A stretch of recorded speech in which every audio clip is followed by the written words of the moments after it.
हजारो लोकांना ते तीर्थयात्रेला घेऊन जातात. प्रकाश सुर्वे बऱ्याच लोकांना घेऊन जातात दरवर्षी. प्रताप सरनाईक आहेत, तापकीर आहेत, मनीषाताई आहेत, हरिभाऊ पिंपळे, सावकारे, या सर्वांनीच यामध्ये या बाबतीमध्ये आपले विचार मांडलेले आहेत. तर हे बोलत असताना अनेक लोक तर एकदम म्हणजे याच्यामध्ये हरिभक्तपरायण प्रकाश सुर्वे आणि राम कदमचं प्रवचन मला ते अधिवेशन काळात ठेवलं तर बरं होईल. नाही, त्यांना बरीचशी माहिती आहे त्याच्यामध्ये. आणि खऱ्या अर्थाने ही महाराष्ट्र ही आपली संतांची भूमी आहे. अध्यक्ष महोदय,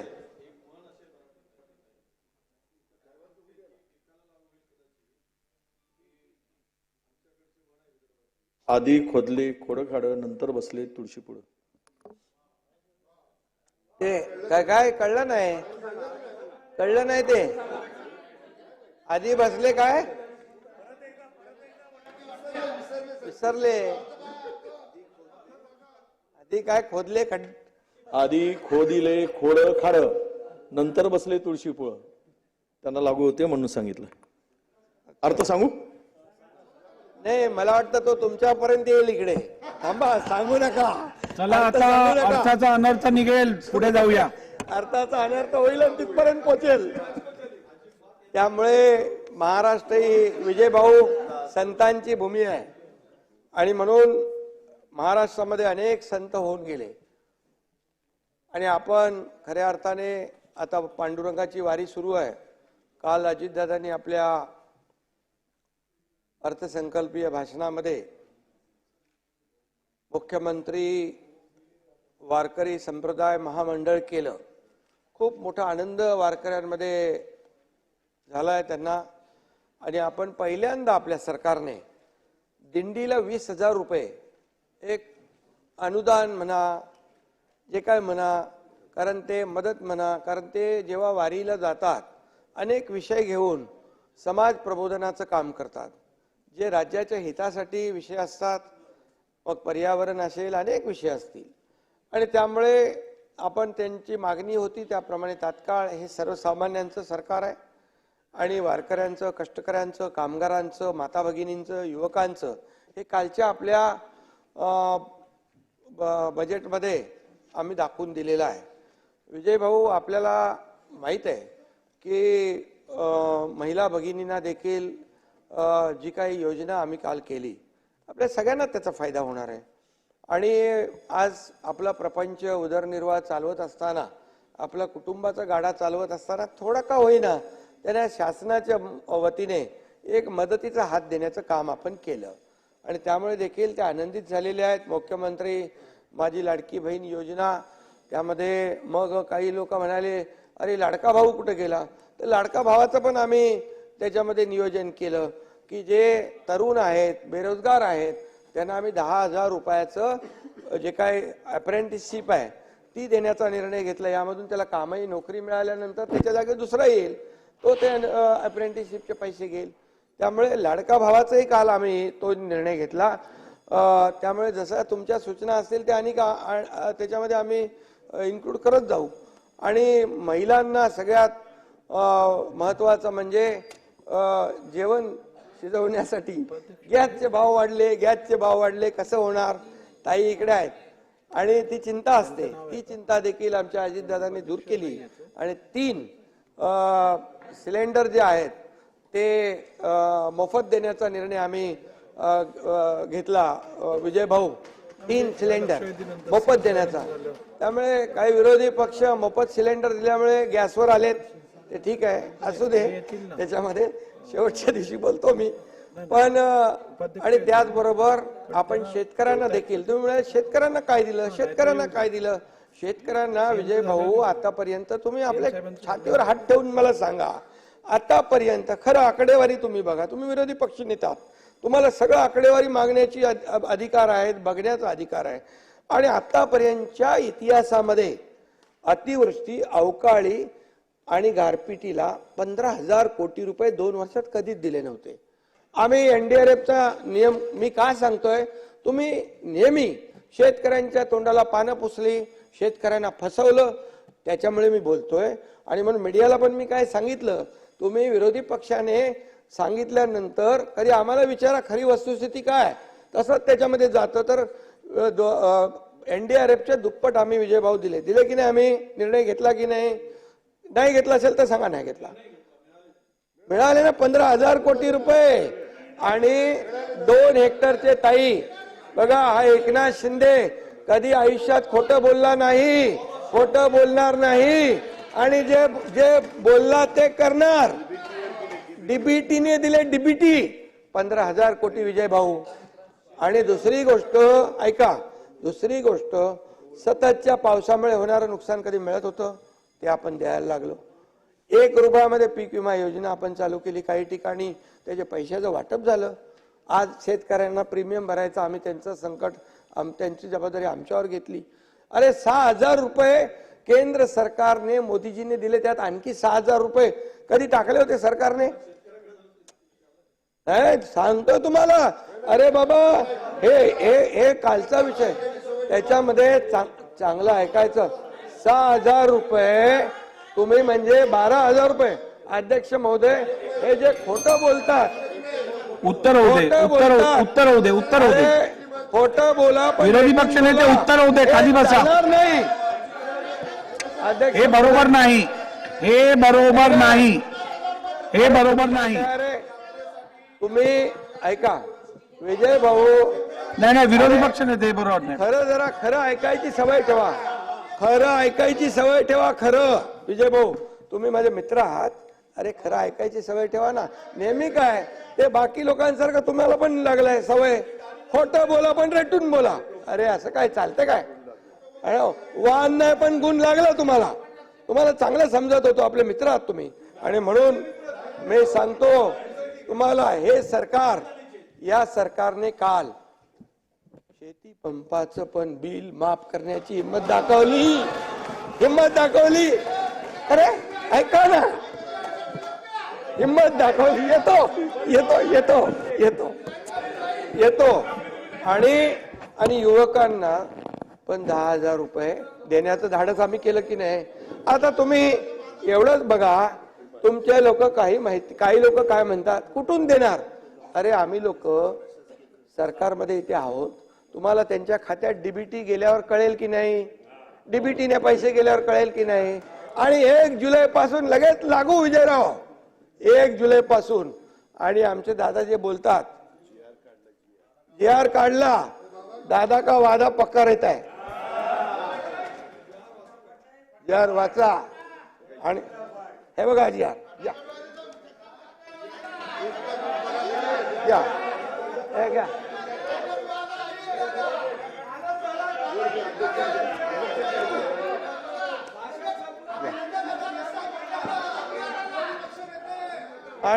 आणि म्हणून बघा, दूध का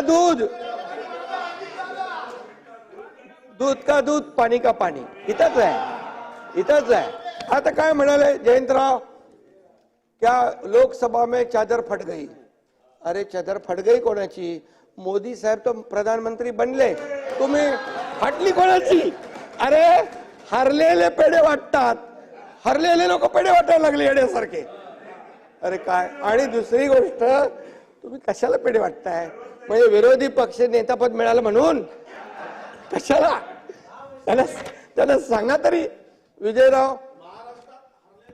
विजयराव तुम्ही त्यांना सांगा, अरे जंग पछाडलं तुम्ही, तरी मोदींना हटवू शकले नाही. हटवलं का?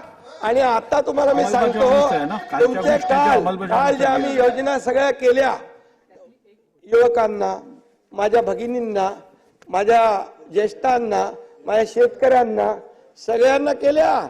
अरे मुलींना मोफत, वारकऱ्यांची योजना केली, मुलींना मोफत शिक्षण देण्याची हिंमत आम्ही केली. आता त्यामुळे तुमचे चेहरे काल पांढरे फटाक झाले होते सगळ्यांचे. बघितलं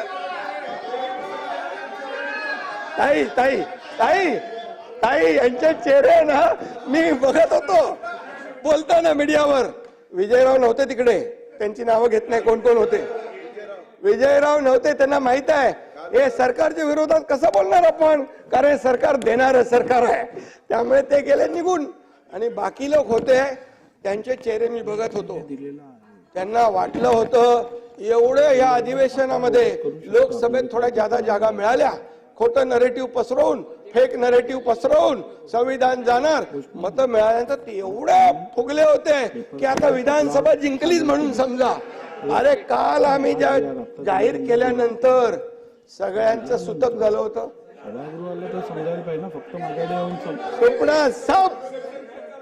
सुपडा साप. आणि म्हणून मी सांगतो 2 वर्षामध्ये जे निर्णय आपल्या सरकारने महायुतीच्या घेतलेत त्याचा एक एक निर्णय वाचा, तुम्ही वाचा, बघा. आम्ही घेतलेले निर्णय त्याचं अंमलबजावणी केली आहे. अरे तुम्ही 2.5 वर्षामध्ये 3 सुप्रमा दिल्या होत्या जलसिंचनला, आम्ही 121 सिंचन दिले, 121. अरे विजयराव 121. आणि म्हणून मी आपल्याला सांगतो, नाही थांबा माझा ऐका पहिला, नंतर ऐकतो तुमचा. नाही, आणि म्हणून त्याला हिंमत लागते, त्याला हिंमत लागते. म्हणून तुम्हाला मी सांगतो, म्हणून आता हे पैसे आता बघितलं, GR बघितला, GR बघितला तुम्ही, GR बघितला, हो GR बघितला का, GR बघितला, खरं आहे ना, आहे ना.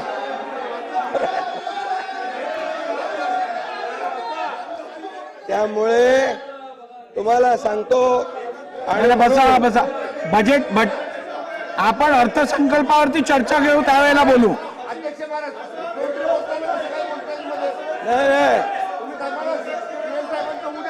नाही, मुख्यमंत्री बोलतायत.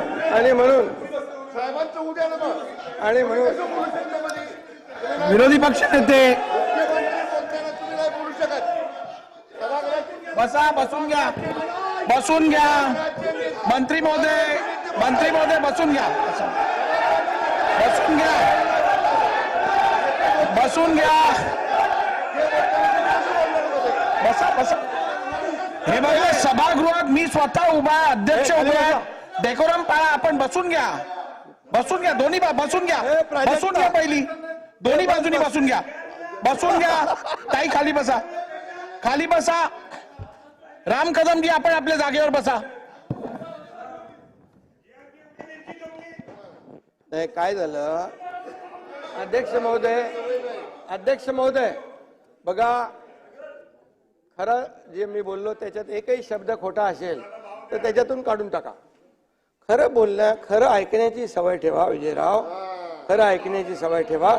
आणि तुम्हाला मी सांगतो, आणि तुम्हाला सांगतो, नाही अरे त्याचाच आहे.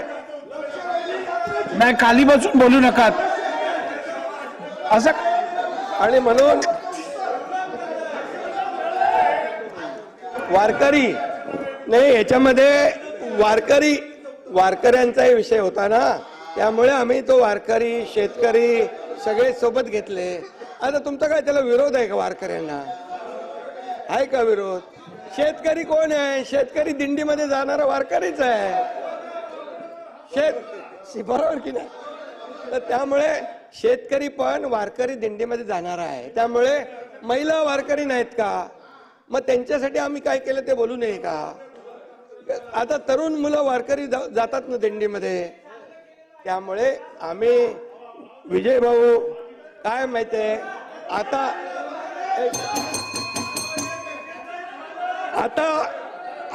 हे बघा, एक लक्षात घ्या. नाही, हे अत्यंत चुकीचा पायंडा या सभागृहात आपण पाडत आहात. राज्याचे सन्मान्य मुख्यमंत्री लक्षवेधीला उत्तर देत असताना असं डिस्टर्ब करणं योग्य नाही. आता या पुढे जर डिस्टर्ब झालं तर मला कठोर कारवाई करायला लागेल. आणि म्हणून नाही, दोन्ही बाजूला मी आपल्याला आहे बाबा, आपलं शांत बसा. मी आपल्याला एवढंच सांगतो की कालचा जो काही अर्थसंकल्प आहे त्यामध्ये हे सगळेजण वारकरी आहेत, शेतकरी आहेत, कष्टकरी आहेत, कामगार आहेत, महिला आहेत, सगळे लोक ज्येष्ठ नागरिक आहेत. आणि हा ज्येष्ठांचा विषय आहे ना, आजचा हा ज्येष्ठ नागरिकांचा विषय आहे. आपला सिनियर सिटीजनना आपल्याला यात्रा करायची आहे, बरोबर? आता त्याच्यामुळे अनुषंगाने हे सगळे विषय आले. आणि आता तुम्हाला मी सांगतो बघा, आता हे सर्व आम्ही केल्यामुळे, योजना केल्यामुळे आता तुम्हाला तुमचं फेक नॅरेटिव्ह चालू शकत नाही. जनता वास्तवता काय आहे ते आता जनतेने ओळखलेली आहे. तुम्ही एवढं सगळं करून पण आवड तुम्ही नव्हते, एवढं करून पण पंतप्रधान पदापासून मोदींना रोखू शकले का तुम्ही? नाही रोखू शकले. रोखू शकले का? अरे थांबा, महाराष्ट्र म्हणजे बघा, ऐका ऐका तुम्ही ऐका. अरे ज्यांना खोटं बोलून तुम्ही मतं घेतली ना, ते आता आमच्याकडे आले, बोले गलती हुई है हमारी. तुम्हाला मी सांगतो, आले तुम्हाला मी सगळं सांगेन. तुम्हाला माहित आहे ते कोण कुठून येतात ते माहित आहे. आणि म्हणून विजयराव हे बघा, विजयराव देतो का तुम्ही उत्तर देतो. आणि म्हणून तुम्हाला मी सांगतो, अध्यक्ष महोदय, मी कधी खोटं बोलणार नाही. मी आयुष्यामध्ये कधीही खोटं बोलत नाही. आणि दुसरी गोष्ट, मी जे करतो ते लपून छपून करत नाही, उघडपणे करतो. आणि मी केलेलं काम सगळ्यांना माहित आहे. 2 वर्षापूर्वी जे काही केलं ते ओपनली केलं आणि तुम्हाला तुमची जागा दाखवून टाकली. आणि म्हणून मी एकच सांगतो अध्यक्ष महोदय, प्रताप सरनाईक यांनी ही योजना जी आणायची विनंती केलेली आहे, या ज्येष्ठ लोकांसाठी, श्रावण बाळांनी पण आपले कावड घेऊन म्हणजे कावड यात्रा केली होती. तर असे अनेक आमचे सदस्य आहेत की ते आपल्या आपल्या मतदारसंघातल्या ज्येष्ठांना तीर्थक्षेत्र यात्रा घडवतात. आता हज यात्रेला पण काही लोक जातात, ते त्यांची यात्रा करतात. आणि म्हणून याच्यामध्ये प्रताप सरनाईक यांनी या योजनेमध्ये हिंदू, ख्रिश्चन, शीख, बौद्ध, जैन धर्मियांच्या महत्वाच्या तीर्थ आहे ना, हो तो आहे ना, अरे हो आहे ते तर हज यात्रा आहेच ना. तर याच्यामध्ये या सर्व तीर्थस्थळांचा हे करावा, मुख्यमंत्री तीर्थदर्शन योजना करावी अशी मागणी आहे त्यांची. अध्यक्ष महोदय, मी सांगतो आपल्याला की वयोश्री योजना देखील आपण केलेली आहे. ज्येष्ठांना वयोश्री योजना आपण केली. हॉस्पिटलमध्ये आरोग्याची तपासणी असेल, त्यांना औषधोपचार असेल, त्यांना देखील आपण आरोग्य विभागाला मी सूचना दिलेल्या आहेत. त्यांना एक वेगळं, ते गेल्याबरोबर त्यांना उपचार त्यांना मिळाले पाहिजे, ती देखील आपण योजना केलेली आहे. आणि ज्येष्ठांसाठी आपण ही जी काय आता आपण मुख्यमंत्री तीर्थ दर्शन योजना हे आपण सुरू करत असताना याच्यामध्ये आज आपण एक धोरण ठरवूया, एक पॉलिसी ठरवूया, नियमावली करूया. आणि त्याच्यामधून दर वर्षाला किती लोकांना आपण देऊ शकतो, 5,000 लोकांना पाठवू शकतो, 10,000 लोकांना पाठवू शकतो, अशा प्रकारची नियमावली करू. आणि त्या नियमावलीच्या अंतर्गत आपण बाय रोटेशन या ठिकाणी त्यांची ऑनलाईन आपण त्यांचे अर्ज मागू. आणि ही योजना जी आहे ही अतिशय सुलभपणे, बघा सगळ्यांची इच्छा नसते, की इच्छा असते पण जाऊ शकत नाही. आणि मग असे जे लोक आहेत ज्यांची ऐपत आहे ते तर आपलं देवदर्शन करतातच, त्यांची मुलं परिवार यांच्या सोबत करतात. पण काही लोक आहेत त्यांची इच्छा असून देखील त्यांना करता येत नाही. म्हणून अशा ज्येष्ठांना आता ही जी आहे, कारण ही महाराष्ट्र ही संतांची भूमी आहे, आणि म्हणून या ज्येष्ठ नागरिकांसाठी मुख्यमंत्री तीर्थदर्शन योजना आम्ही लागू करू. आणि